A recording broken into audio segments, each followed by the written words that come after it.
Hola, bienvenidos a todos. El tema de hoy, escribiendo la historia 4. Voy a resumir un poco lo que son las otras partes de esta historia, que voy a dejar los enlaces abajo. Soy una mujer a la que llaman para trabajar en una reunión muy importante, en un sitio muy especial. El por qué me llaman a mí es porque básicamente nadie puede hablar conmigo. Estoy proscrita o algo parecido. Tengo prohibido que cualquier persona me hable. No tengo familia, no sé leer ni escribir, en fin, cualquier cosa que oiga en esa reunión no podré contársela a nadie. El hombre que me contrata es uno de lo que en otras vidas hemos visto como los reptilianos que acompañaban a Jesús protegiéndole.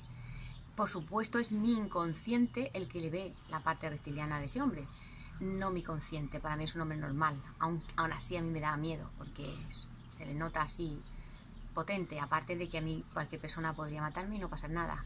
No valía nada en esa vida, legalmente quiero decir. Total, lo que puedo escuchar mientras estoy allí poniendo la mesa, quitándola y sirviendo el vino y tal a estos señores, más o menos intentaré resumirlo sin que se me olvide nada. Primero, bueno, la base es que están contando la historia, están escribiendo la nueva Biblia. Lo que vendrá a ser después contar la historia de Jesús. No es ese la base del nacimiento. No escriben la Biblia que nosotros conocemos, pero sí la empiezan. Creo que se llama Nueva Era. No estoy segura, pero me suena que es Nueva Era. El para qué quieren escribirla es porque hay mucha gente que ya es cristiana. Hay un movimiento bastante importante. Entonces, la gente que tiene poder, los que han ido ahí, tienen miedo de que esta gente se emancipe, por decirlo así. No tienen miedo a que se enfrenten y quieran derrotar al gobierno que hay. No va por ahí la cosa. Es que son pacíficos, felices, viven bien y se están como renegando del gobierno, de su forma de vivir. Pueden irse a otro sitio a vivir, se pueden trasladar. En ese caso, quien gobierna se quedaría sin los impuestos de esa gente, sin su productividad. Una nación es fuerte porque tiene gente. Cuanto más gente y más produzca, más fuerte es la nación. O al menos así lo veían sus mandatarios. Vale, en esta reunión hay como 8 o 9 personas. Aparte del que me contrata a mí, hay 3 especialistas en historia. Uno de ellos es... Ay, no me acuerdo cómo se llama. La historia antigua... Bueno, ya me vendrá. Mitología. Uno es mitólogo. Si existe esa palabra. Hay un estratega que es como... Ahora sería un coach o algo así. El que va a hacer la estrategia de lo que quieren hacer. Hay un sabio que tiene mucho conocimiento, que creo que está complementando a la estratega, un jefe del ejército romano y 2 o 3 personajes más que tienen poder. Se juntan porque a todos les importa, bueno, menos a los que cuentan la historia, y los contratados, que son los estrategas, menos el sabio. El sabio creo que trabaja para Roma, no lo sé, no me acuerdo ahora mismo. A todos les interesa solucionar el problema de los cristianos. Entonces se juntan y tienen que ver cómo lo hacen para que nadie pierda ni gane más que otro. Tienen que estar todos equilibrados. Es muy fácil, sería muy fácil señalar a uno como culpables o como los malos y que otros fueran buenos. Entonces tienen que montarse una historia, una forma, un sistema de que ganando todos puedan salir del embrollo en el que están, sin que haya una guerra y sobre todo sin que se vaya una parte importante de la población. Cuando digo que se vaya puede ser físicamente o renegar de su nación y decir que se emancipan, digo yo que se emancipan, que son independientes. Se querían independizar, por Dios, así pasó lo que pasó. Total, que estas personas deciden inventarse, o sea, se reúnen para ver qué hacer. Mentes brillantes y poderosas para ver qué hacer. Deciden que se van a inventar una historia, a crear una historia. Una historia que van a plasmar en un libro que finalmente se convertirá en la Biblia, pero pasará un tiempo, porque después hay más cambios, creo. Yo no me suena de que lo que pusieran ahí es exactamente lo que hay, aunque puede ser. Porque yo oía lo que pillaba mientras que estaba por allí. Intentaba pillar lo que podía, pero claro, al final me echaban cuando había servido las cosas. Cuentan, piensan, tenemos que hacer una historia creíble, que sea creíble, no sé, sí que no tiene otra forma de decirlo, que sea creíble, para que la gente se haga como una base de en qué enfocar su bases. Es que es difícil de explicar. Quizás sea fácil y yo no sepa hacerlo mejor. Bueno, el caso es que las historias, para que sean creíbles, tienen que tener algo de verdad. Así que juntan la historia antigua, cuentan cosas de la historia antigua y cuentan lo que ellos consideran oportuno de la vida de Jesús.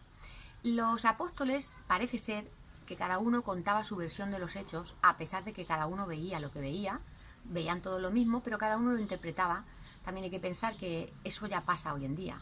Las mismas personas ven la misma situación y la ven de una forma diferente. Dentro de que había muchas cosas parecidas, cada uno contaba algo un poco diferente. Así que cogieron lo que pensaron que estaba bien y montaron la historia. Ese libro se llamaba, que yo sepa, Nueva Era.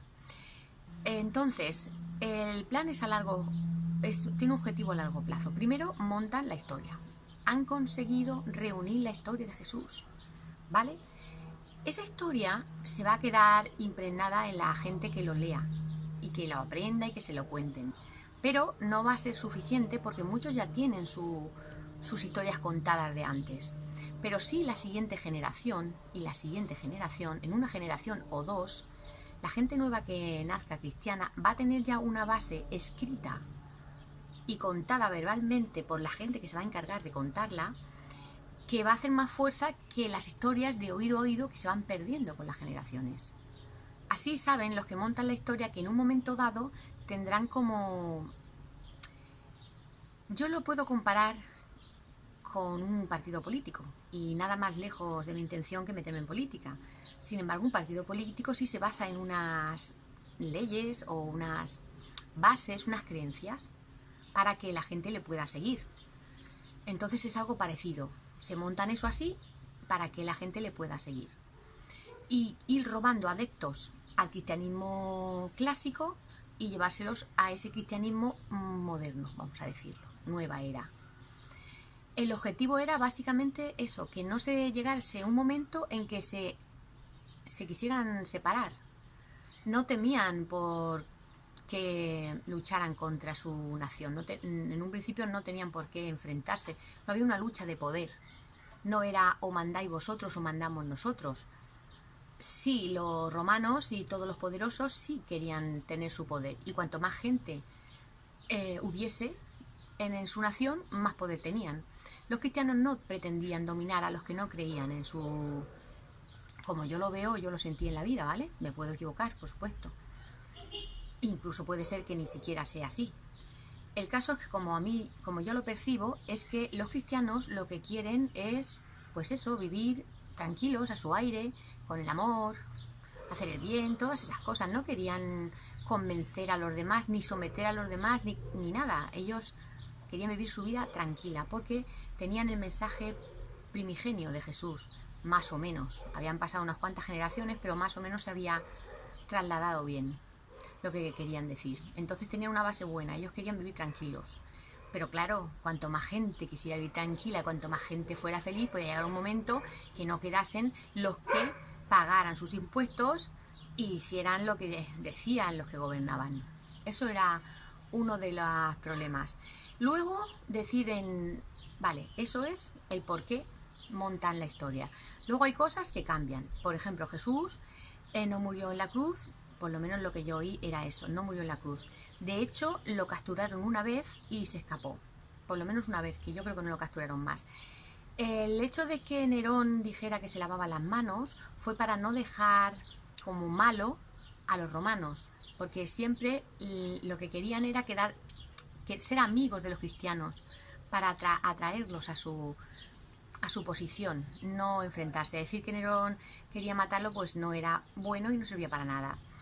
Pero claro, Jesús tenía que morir, no porque fuera un mártir, de hecho era un problema que fuera un mártir, pero si no había muerto, quería decir que estaría en algún lugar enterrado y por supuesto con descendientes.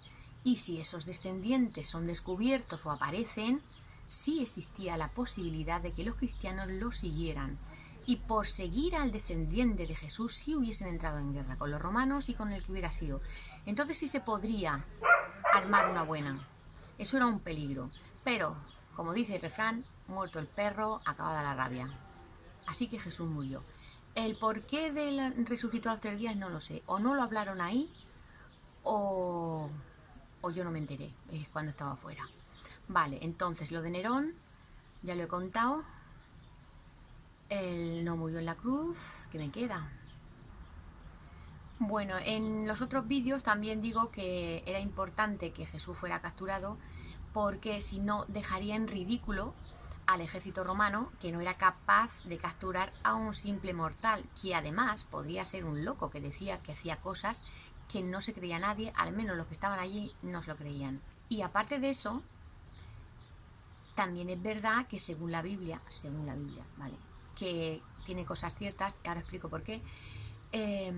Según eso, a Jesús lo capturaron porque se lo traicionó o se chivó de dónde estaba el Judas. Si no llega a ser por eso, no lo pillan. Con lo cual el ejército estuvo mucho tiempo detrás de él sin poder capturarlo. El hombre que me contrata a mí tiene como objetivo principal que todo lo que sea posible de verdad se meta en ese documento, en esa historia que están montando. Tiene que batallar mucho y ceder muchas cosas, pero al final muchas cosas de las que sí dijo Jesús están en la Biblia gracias a que ese hombre estaba allí y luchó porque se contaran muchas cosas. Así que sí, tiene muchas cosas importantes, quizá por eso después, aunque haya sufrido, esto ya son hipótesis mías, aunque hayan sufrido después muchas tergiversaciones, lo que es verdad, y eso siempre perdura. No todo es real, pero lo que es real ha llegado a nuestros días y es importante, y es bueno, y está ahí por algo.